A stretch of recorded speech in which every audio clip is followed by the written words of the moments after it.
আমের কঠিন থেকে কঠিন চরম দুশ্মন আল্লাহর নবীর চির দুশ্মন নাম হলো আবু জাহেল। মক্কার কাফেরদের লিডার। ইসলামের বিরোধিতা করতে যে, আল্লাহর নবীর বিরোধিতা করতে যে মনুষ্যত্ব বলতে তার ভিতর কিছুই ছিল না। পশুর চেয়ে আরো নিকৃষ্ট ছিল আবু জাহেল। দিলের ভিতরে মনের ভিতরে মানবতা বলতে কিছুই ছিল না, যার কারণে নিজের রক্তের নিজের আপন ভাই, নিজের আপন রক্তের মানুষগুলা পর্যন্ত তার নির্যাতন থেকে বাঁচতে পারে নাই। ইসলামের প্রাথমিক যুগ, আল্লাহর নবী রহমতের নবী, দয়ার নবী কালেমার দাওয়াত শুরু করেছেন। নবীজির দাওয়াতে মক্কার যুবক দলে দলে কালেমা পড়ে মুসলমান হয়। এই মুসলমান হওয়ার তালিকার মধ্যে আবু জাহেলের দুই ভাইও ছিলেন। একজনের নাম হলো হযরত সালামা রাদিয়াল্লাহু তাআলা আনহু, আরেকজন হলেন হযরত আইয়াশ রাদিয়াল্লাহু তাআলা আনহু। এই দুইজনের মধ্যে সালামা হলো আবু জাহেলের আপন ভাই, আর আইয়াশ হলো আবু জাহেলের আপন সৎ ভাই। এজন্য দুই ভাই তারা কালেমা পড়ে মুসলমান হলেন, কিন্তু আবু জাহেল জানে না, জানার কথাও না। কারণ ইসলামের শুরুতে যারা কালেমা পড়ে মুসলমান হলেন তারা তাদের কালেমার দাওয়াত গোপন রাখলেন না, না সহজে কাউরে বুঝতে দিতেন না। আল্লাহর নবীও নিষেধ করতেন, কালেমার কথা ইমানের কথা প্রকাশ করা যায় না। কিন্তু মনে রাখবা যুবক, পূর্ব দিগন্তে যখন সূর্য উঠে যায়, পূর্ব দিগন্তে যখন সূর্য উঠে, সেই সূর্যের আলোকে কেউ চাপায় রাখতে পারে না, দাবায় রাখতে পারে না। ঠিক তেমনি ভাবে ইমান নামক সূর্যের আলো, ইমানের আলো যার দিলের ভিতরে জ্বলে, এই ইমানটারও গোপন রাখা যায় না, চাইলেও গোপন রাখা যায় না। ভাইরা বন্ধুরা, আবু জাহেল নবীকে সত্য নবী জানতো, ভালো করে বুঝতো। এরপরও আবু জাহেল নবীকে মানত না। কারণ ছিল একটাই, তিনি নবীজিকে নবী মানলে আবু জাহেলের নেতাগিরি চলে যাবে, লিডারি চলে যাবে, সমাজের নেতৃত্ব তার হাতে থাকবে না, নবীজির হাতে নেতৃত্ব চলে যাবে। শুধু এই কারণে নবীকে নবী মানত না। আর নতুবা নবী যে সত্য নবী, সব প্রমাণ আবু জাহেলের কাছে ছিল, এরপরও মানত না। শুধুমাত্র একটা লোভ, নেতৃত্ব, ক্ষমতা। ক্ষমতার মোহ মানুষকে অন্ধ বানায় দেয়। সত্য মিথ্যার পরিচয় তখন বুঝে না। এর দৃষ্টান্ত হলো আবু জাহেল। আবু জাহেল একাকী, নিরিবিলি, তার থেকে এমন বহু কথা বের হয়েছে। বন্ধু আখনাস ইবনে শুরাইক বলেছে একাকী, দোস্ত মুহাম্মদ কেমন, একটু কও না দোস্ত, আমি আর তুমি তো এখানে, আর কেউ নাই। আখনাস বিন শুরাইককে আবু জাহেল পরিষ্কার বলেছে মুহাম্মদ যে সত্য নবী, এই ব্যাপারে কোনো সন্দেহ নাই। আখনাস বলে তাহলে তুমি মানো না কেন? আবু জাহেল কয় একটাই কারণ, মুহাম্মদকে যদি নবী মানি তাহলে আমার কাছে মানুষ আসবে না, আমার নেতাগিরি থাকবে না। এখন তো সমাজের মোড়ল আমি নেতা, আমি বিচার করি। মুহাম্মদকে নবী মানলে সবাই মুহাম্মদের কাছে যাবে, আমিও মুহাম্মদের কাছেই যেতে হবে। শুধু এই কারণে আবু জাহেল আমার আপনার নবীকে নবী হিসাবে মানত না। আমার ভাইরা বন্ধুরা, যুবক, এইদিকে আবু জাহেলের একজন দোস্ত, কাফেরদের লিডার, নাম হলো উতবা। উতবার ছেলের নাম হলো আবু হুযায়ফা রাদিয়াল্লাহু তাআলা আনহু। ইনিও কালেমা পড়ে মুসলমান হয়েছেন। এই সংবাদ আবু জাহেলের কানে আসলো। শোনা মাত্রই আবু জাহেল উতবার উপর খেপে গেল। কিরে উতবা, তোমার ছেলে কেমন করে মুসলমান হলো? জবাব দাও, জবাব।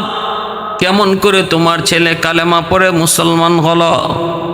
উতবার ছেলে আবু হুযায়ফার উপর আবু জাহেল ক্ষিপ্র হয়ে উঠল।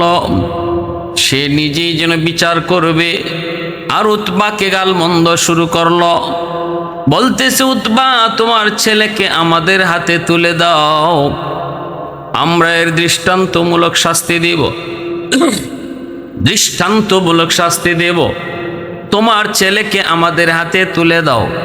কিন্তু উতবা কোনোভাবেই এই কথায় রাজি হয় না, হওয়ার কথাও না। উতবায় কয়, আমার ছেলে যদিও কালেমা পড়ে মুসলমান হয়েছে, কিন্তু ছেলে তো আমার ছেলেকে আমি কেমন করে তোমাদের হাতে তুলে দিই? চোখের সামনে সন্তান, কেমন করে রক্ত ঝরবে? আমার সন্তানের শরীর থেকে রক্ত ঝরবে, আর আমি বাবা সেটা সইব? এটা কেমন করে সম্ভব হয় না। আবু জাহেলকে, উতবা, এখনো সময়, ছেলেকে আমার হাতে তুলে দাও। কিন্তু উতবা এই কথাতে রাজি হন না। উতবা এই কথায় রাজি হয় না। আবু জাহেলকে উতবা এক পর্যায়ে বলে ফেলে, ও আবু জাহেল, আমার ছেলের খবর তুমি পড়ে লও, আগে নিজের ঘরের খবর লও, আগে নিজের ঘরের খবর লও। কই কের খবর? কই তোমার আপন দুই ভাই সালামা আর আইয়াস, এরা দুইজন কালেমা পড়ে মুসলমান হয়েছে, এই খবর তুমি রাখো নি। আবু জাহেলের জন্য আসমান ভেঙে মাথায় পড়ল। মোটেও জানে না, জানার কথাও না, কেমন করে কি হলো আমার দুই ভাই কালেমা পড়ে মুসলমান হয়েছে, এটা আমি নিজেও জানি না। আবু জাহেল অত্যন্ত ক্ষিপ্র হয়ে নিজের বাড়ির দিকে রওনা দিয়ে দুই ভাইকে যায় ধরল, জিজ্ঞেস করল। এবার তারা আর ইমানের খবর গোপন রাখতে পারেন নাই। তারা দুজন জানায় দিলেন, হ ভাই, আমরা কালেমা পড়ে মুসলমান হয়েছি। শুরু হয়ে গেল নির্যাতন, আবু জাহেলের নির্যাতন, আবু জাহেলের চেলা চামণ্ডদের নির্যাতন। হাত পা শিকল দিয়ে বেঁধে ফেলল, কোথাও বেরোতে দেয় না, না না নড়াচড়া করতেও দেয় না। এমনকি পরিবারের লোকজনকেও বলতেছে, সাবধান, কেউ তোমরা তাদেরকে খাওয়া পানিও দেবা না, খানা পানিও দেবা না। এইভাবে আইন জারি করল। কিন্তু মনে রাখবা, আল্লাহর গোলাম,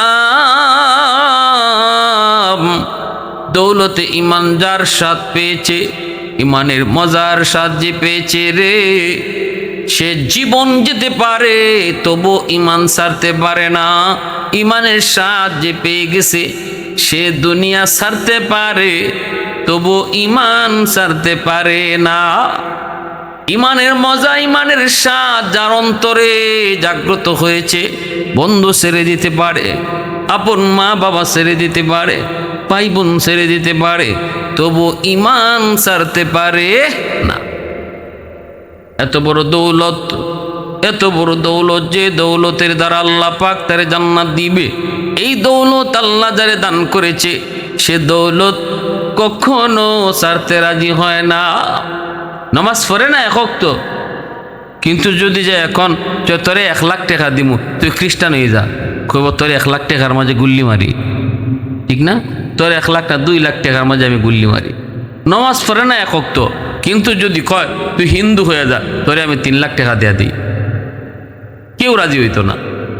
প্যারে হাদিরিন, এজন্য ওই আবু জাহেলের 2 ভাই হযরত সালামা আর হযরত আইয়াস রাদিয়াল্লাহু তাআলা আনহুমা, এই 2 ভাই তারা আবু জাহেলকে জানায় দিল, ভাইয়া, আমরা কালেমা পড়েছি, যত নির্যাতন করো না কেন, আমরা ইমান ছাড়ব না। আর মনে রাখো, তোমার গায়ে যে বাবার রক্ত, আমাদের গায়ে ওই বাবারই রক্ত, অতএব জিদ যেমন তোমার আছে, আমাদেরও আছে। আবু জাহেলের শিরা ঠান্ডা, কোনো লাভ হয় নাই। এটা ইসলামের প্রাথমিক যুগ। 10 বৎসর কেটে গেল, আল্লাহর নবী মক্কা থেকে মদিনায় হিজরত করলেন। সাহাবায়ে কেরাম মক্কা থেকে মদিনায় হিজরত করতেছেন। নির্যাতনের মাত্রা বেড়েই চলেছে। দুই ভাইয়ের উপরে নির্যাতনের মাত্রা বেড়েই চলেছে, কঠিন থেকে কঠিন নির্যাতন। আল্লাহর রাসূল সাল্লাল্লাহু আলাইহি ওয়াসাল্লাম সাহাবায়ে কেরামদেরকে অনুমতি দিলেন মদিনায় হিজরত করো। সাহাবায়ে কেরাম তারা মদিনায় হিজরত করলেন। নবীজিও তিনি এক সময় হিজরত করবেন। ওই অবস্থায় তারা দুই ভাই তারাও হিজরত করতে চান, কিন্তু হিজরত করার কোনো সুবিধা তারা পান না, কারণ আবু জাহেলের নজর কঠিন থেকে কঠিন নজর ছিল দুই ভাইয়ের উপর, এজন্য তারা সুযোগও পান না। এর ভিতরে আইয়াশ রাদিয়াল্লাহু তাআলা আনহু, হযরত ওমর ফারুক রাদিয়াল্লাহু তাআলা আনহুর সহযোগিতায় তিনি হিজরত করার একটু সুযোগ পেয়ে গেলেন। মক্কা থেকে মদিনায় তিনি চলে আসলেন। যেই মাত্র আইয়াশ মদিনায় হিজরত করে চলে আসলেন, সাথে সাথে আবু জাহেলের আরো কান খাড়া হয়ে গেল। আরেক ভাই যে সালামা যে রয়ে গেছে তার উপরে কড়া নজরদারি শুরু করলো। আবু জাহেল ভাবল আইয়াশ যখন চলে গেছে সালামাও চলে যাবে, অতএব তার দিকে নজর বাড়ায় দাও, তার দিকে দৃষ্টি বাড়ায় দাও। অত্যন্ত কঠিন থেকে কঠিন নজরদারিতে রাখল। সালামা তুই চেষ্টা করবি না, সাবধান, তুই মদিনায় যাওয়ার চেষ্টা করবি না, করলে কিন্তু তোরে হত্যা করে ফেলবো। এই অবস্থায় বলতেছে আবু জাহেল তোর ভাই আইয়াশকেও আমি নিয়ে আসবো, আইয়াশকেও আমি মদিনা থেকে নিয়ে আসবো, টেনশন করবি না, আর তুই কিন্তু যাওয়ার কোনো চিন্তাই করবি না। আবু জাহেল ফন্দি করল কিভাবে আইয়াশকে মদিনার দিকে আনা যায়। কত বড় দুরন্দবাজ আবু জাহেল! উঠে পিঠে সওয়ার হয়ে মদিনায় হাজির। আইয়াশ দেখে ফেললেন, কাছে যেয়ে বলতেছেন তুমি মদিনায় কেন আসছো? আমাকে নিয়ে যাওয়ার জন্য বুঝি আসছো? অসম্ভব, মনে রেখো আমি কখনো যাব না, আমাকে তুমি নিতে পারবা না। আবু জাহেল তখন চোখ দিয়া পানি ফালায়, অভিনয় করে কান্দে আর কই ভাইরে, আজ যদি তোর মা আমার মা একজন না হতেন আমি কখনো তোর কাছে আসতাম না, শুধু এসেছি। মা কসম করে ফেলছে আমি আমার আইয়াশকে এক নজর না দেখা পর্যন্ত আমি খানা বন্ধ করে দিলাম, পানি বন্ধ করে দিলাম, চুলার শ্রণ বন্ধ করে দিলাম, সব কিছু মায় বন্ধ করে দিয়েছে। আজকে একদিন না, 2 দিন নয়, 3 দিন পার হয়ে যায়, মা কিছুই খায় না, কসম ভাঙ্গে না। এ আইয়াশ, অন্তত তোমার দরদি সন্তান যদি তুই হও, একটা নজর তুই মক্কায় আয়, এই আমার কসমটা তুই ভাঙ। এরপরে তুই যেখানে তোর মন চায়, মক্কায় থাকতে চাইলেও অসুবিধা নাই, মদিনায় তুই যদি আসতে চাও তাও কোনো অসুবিধা নাই, অন্তত তোমার কসমটা তুই সারা ভাঙ্গা সম্ভব নয়। এই কথাটা বলা মাত্রই হযরত আইয়াশ রাদিয়াল্লাহু তাআলা আনহুর দিলের ভিতরে মায়ের প্রতি দরুদ উতলে উঠলো, মার কথা মনে পড়ে গেল। কারণ সন্তানদের ভিতরে আইয়াশকে মা বেশি মায়া করতেন, মহব্বত করতেন। একটু দুর্বলতা চলে আসলো। পাশেই ছিলেন হযরত ওমর, ডাক দিয়ে বলতেছেন আইয়াশ, তুমি তোমার ভাই আবু জাহেলের কথায় তুমি এতটা বিশ্বাসী হয় না, কারণ তোমার ভাই আবু জাহেল সে বড় চালাক, সে বড় বিশ্বাসঘাতক। তুমি যেমনটা ভাবতেছো এমনটা নাও হতে পারে, এটা তোমার মার কোনো বিষয় নয়, হয়তো আবু জাহেল কৌশল করে তোমারে মক্কায় নিতে চায়। তাই আর বলতেছে ওমর, তুমি যা ভাবতেছো এটাও হইতে পারে, আবার আমার মা তিনি যে না খাইয়া রইছেন, কসম করছেন আমি না গেলে খাইবেন না, এটাও হইতে পারে, কারণ মার আমি হলাম সবচেয়ে মায়ার সন্তান, এটাও হইতে পারে। তবে আমাকে তো যদি তুমি একটু সুযোগ দাও ভাই ওমর, মন চায় আমি একটু মক্কায় যাইয়া আমার মারে একটু দেখি, মার কসমটা আমার দ্বারা যদি ভঙ্গ হয় মার জীবন রক্ষা হবে, আমি গেলে পরে যদি মার জীবনটা বাঁচে, শতবার আমি যাইতে রাজি। আর কিছু টাকা পয়সাও মার কাছ থেকে নিয়ে আসব। আমি এখানে কতটা অভাবী এটাও তো তুমি দেখতেছো। হযরত ওমর বললেন, আইয়াস দোস্ত, তুই টাকা পয়সা নিয়ে চিন্তা করবি না, আমার অর্ধেক সম্পদ আর টাকা আমি তোরে দিয়ে দিলাম। কিন্তু যদি মার কসমের কথাটা তুই মনে মনে ভাবো, এটাকে যদি তুই প্রাধান্য দাও, তাহলে আমার কোনো আপত্তি নাই, আমার কোনো কথা নাই।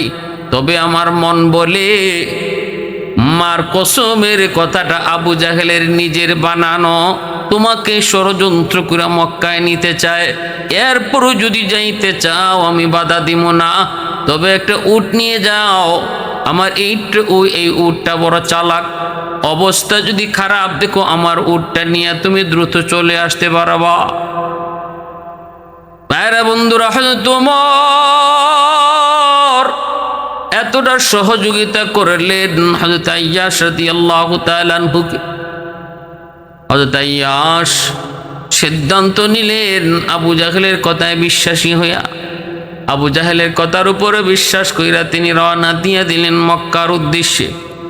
কিন্তু যেই মাত্র মক্কার সীমানায় ঢুকলেন, তখনই তিনি বুঝে গেলেন এটা ছিল আবু জাহেলের ষড়যন্ত্র। মা অসুস্থ কথাটা সম্পূর্ণ মিথ্যা, মার কসমটাও মিথ্যা। এটা মক্কায় ঢুকা মাত্রই তিনি বুঝে গেলেন। দেখতেছেন আবু জাহেলের লোকগুলি দাঁড়ানো, যাওয়া মাত্রই তারে পাকড়াও করলো, হাতে পায়ে শিকল দিয়া তারে বেঁধে ফেলল। আবু জাহেল বলল, রে এ আইয়াস, তোকে আনার একমাত্র কারণ ছিল আমার এটাই। এই কথা বলা ছাড়া তোমারে তো আনন্দ যাইতো না, এজন্য তোমারে নিয়ে আসছি। এই বইলা কত বড় বিশ্বাসঘাতক আবু জাহেল, এত বড় বিশ্বাসঘাতকের পরিণতি, শেষ পরিণতিটা ভালো হয় নাই। আবু জাহেল শুধু নবীর সাহাবী, মুসলমানদের সাথে ষড়যন্ত্র করে ক্ষান্ত হয় নাই রে, নিজের আপনজনের সাথেও ষড়যন্ত্র আর বিশ্বাসঘাতকতা করতে বিন্দু পরিমাণ আবু জাহেল দ্বিধা করে নাই। আব্দুল্লাহ ইবনে মাসউদ রাদিয়াল্লাহু তাআলা আনহু সূরাতুর রহমান নাজিল হলো। এত সুন্দর সূরা, হযরত আব্দুর রহমান আব্দুল্লাহ ইবনে মাসউদ রাদিয়াল্লাহু তাআলা আনহুর কোরআন তেলাওয়াত ছিল বড় সুন্দর। এত মায়া নবী বলতেন না, ইবনে মাসউদ তোমার কোরআন তেলাওয়াত শুনলে আমার দাউদ নবীর কথা মনে পড়ে যায়। ও ইবনে মাসউদ, তোমার কোরআন তেলাওয়াতের কথা শুনলে আমার দাউদ নবীর কথা মনে পড়ে যায়। এই বললেন, যেই মাত্র সূরাতুর রহমান নাজিল হলো, আল্লাহর নবীর কাছে আব্দুল্লাহ ইবনে মাসউদ ডাক দিয়ে বলতেছেন, নবী গো একটু অনুমতি দেন, আমি এত সুন্দর সূরাখানা আল্লাহর ঘরখানায় কাবার সামনে যায় তেলাওয়াত করব, একটু মানুষদেরকে শোনাবো আমার মালিকের কথা। রহমান আল্লামাল কুরআন খলাকাল ইনসান আল্লামাহুল বায়ান الشمس والقمر بحسبان والنجم والشجر يسجدان والسماء رفعها ووضع الميزان ألا تطغوا في الميزان وأقيموا الوزن بالقسط ولا تخسروا الميزان والأرض وضعها للأنام فيها فاكهة والنخل ذات الأكمام والحب ذو العصف والريحان فبأي آلاء ربكما تكذبان। প্রতিটা নিয়ামতের কথা আল্লাহ পবিত্র কোরআনের সূরাতুর রহমানের মধ্যে তার নিয়ামতের আলোচনা করে করে বলতেছেন, কে তোমাদের ভিতরে এমন কে আছে যে আমার এই নিয়ামতকে অস্বীকার করবে, কে আমার এই নিয়ামতকে অস্বীকার করবে। পবিত্র কোরআনের সূরাতুর রহমানের এই আয়াতগুলো যখন হযরত আব্দুর রহমান ইবনে আউফ এই হযরত আব্দুল্লাহ ইবনে মাসউদ রাদিয়াল্লাহু তাআলা তিলাওয়াত করতেছিলেন, মক্কার মানুষরা এত সুন্দর ভাষা আর আল্লাহ পাকের এত সুন্দর কথাগুলো শুইনা দলে দলে দলে দলে খানা কাবার চত্বরে জমা হতে লাগলো। আর মানুষজন বলতেছিল, ঠিক বলতেছো আব্দুল্লাহ, তুমি ঠিক কইতেছো, আরো কও, আরো কও, আরো কও। চতুর্দিকে জমা হয়ে যাচ্ছে। ওই অবস্থায় আবু জাহেলের কাছে খবর নিয়ে গেল তার এক চামচা, যাইয়া বলতেছে, উস্তাদ আপনি এখানে শুয়ে রইছেন, ওই দিকে তো আব্দুল্লাহ ইবনে মাসউদের কি ফরতেছে, আর মক্কার মানুষ যুব সমাজ সব যায় দলে দলে কাছে গিয়ে শুধু খালি কয়, কি শুনাইতেছো এত সুন্দর কথা, আরো কও, আরো কও। মনে হয় দলে দলে সব মুসলমানই হয়ে যাইব, তাড়াতাড়ি টেকল দাও।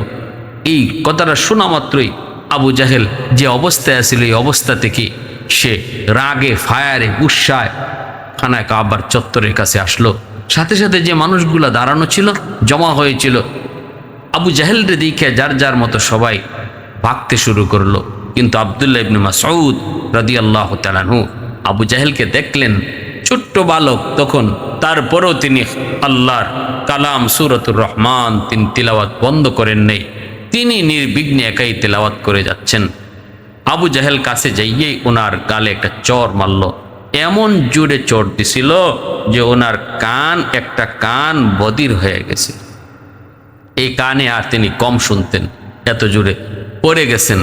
আব্দুল্লাহ ইবনে মাসউদ রাদিয়াল্লাহু তাআলা আনহু ছোট্ট বালক, কিন্তু এতটুকু বইলে আসছিলেন, তুই আমাকে আজকে যে আঘাত করেছ আল্লাহর কালাম তেলাওয়াত করার অপরাধে, আমার মন বলে কোনো একদিন আল্লাহ তোর সামনে আমারে জম বানায়া ফাটাবে, তোর সামনে আমি মৃত্যুর দূত হয়ে হাজির হব। এই বইলা তিনি আসছেন। সেদিন আব্দুল্লাহ ইবনে মাসউদের কান্না দেইখা জিব্রাইল কাঁদছেন। সেদিন আব্দুল্লাহ ইবনে মাসউদ ছোট্ট বালক কোরআন তেলাওয়াত করার অপরাধে তারে আঘাত করেছিল আবু জাহেল। কান্না দেখে আকাশের ফেরেশতারা কাঁদছেন, আল্লাহ নবী কাঁদছেন, কিন্তু আল্লাহ কুদরতি হাসি হাসছেন। আল্লাহ কেন হাসছিলেন সেটা বোঝা গেছে বদরের যুদ্ধে। আব্দুল্লাহ ইবনে মাসউদ রাদিয়াল্লাহু তাআলা আনহু তিনি তো আঘাত পাইছেন, চলে আসছেন। আবু জাহেল টিটকারি মস্কারি দিয়ে চলে গেল। সেই বদর চলে আসলো। বদরের প্রান্তরে ছোট্ট দুই বালক মুআজ মুআওয়াজের হাতে আবু জাহেল যখন মাটিতে ধরাশায়ী, তখন ওই আবু জাহেলের কল্লাকে দ্বিখণ্ডিত করার জন্য আব্দুল্লাহ ইবনে মাসউদ রাদিয়াল্লাহু তাআলা আনহু তিনি হাজির হয়েছিলেন। বুকের উপরে ওইটা কল্লা আলাদা করবেন। আবু জাহেল কইছিল, আমার কল্লাটা গুরিত লাগায় কাটবি, কারণ আমি নেতা ছিলাম, দেখতে যেন বড় দেখায়। গুরিতে লাগাই কাটছেন। আর ওই কান, যে কান দিয়া যে কান ওনার বধির করছিল শিশুকালে, ওই বদলা নিতেছেন। কানের ভিতর দিয়া তলোয়ার ঢুকাইয়া এই কান দিয়া বাইর কইরা তলোয়ারের মাথার মধ্যে আবু জাহেলের কল্লা লইয়া আব্দুল্লাহ ইবনে মাসউদ রাদিয়াল্লাহু তাআলা নবীজির সামনে হাজির হয়েছে। আল্লাহর নবী তাবুর মধ্যে, নবীজি মায়ার নবী দেখেন আবু জাহেলের কল্লা। নবীজি দেখতেছেন আবু জাহেলের কল্লার পাশে জিব্রাইল বসে বসে হাসতেছেন, মুচকি হাসেন। নবী বলতেছেন, ভাই জিব্রাইল তুমি হাসো কেন? ভালো করে আমরা জানি বদরের যুদ্ধে 1000, 3000, 5000 পরম্পরায় ফেরেশতারা যুদ্ধ করেছেন। বদরের যুদ্ধে জিব্রাইল আমিন 5000 ফেরেশতার কমান্ডার ছিলেন।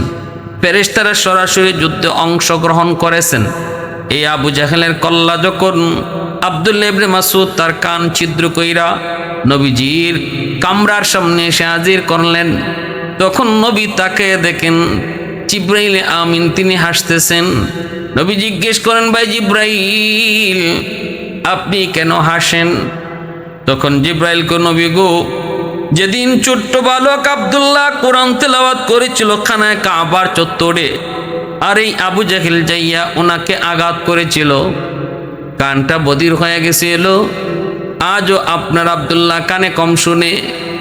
ওই দিন আমিও কাঁদছি, আপনিও কাঁদছেন, ফেরেশতারাও কাঁদছে, কিন্তু আমি ওই দিন দেখেছিলাম আসমানের মালিক আমার আপনার মালিক আল্লাহ পাক তখন কুদরতি হাসেন।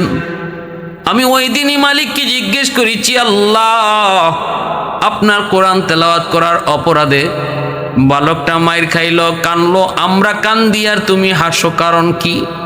আল্লাহ তখন কইছিল, জিব্রাইল এই কারণটা বদরের যুদ্ধে তুমি দেখবা।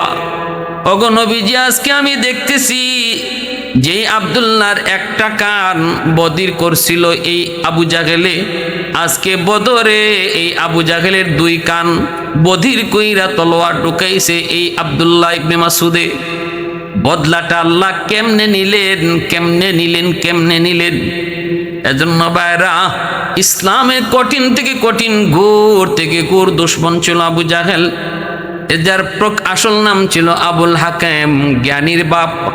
কিন্তু নবীকে সত্য নবী জানার পরও না মানার কারণে আল্লাহর নবী তার উপাধি দিয়েছিলেন আবু জাহেল, মূর্খের বাপ।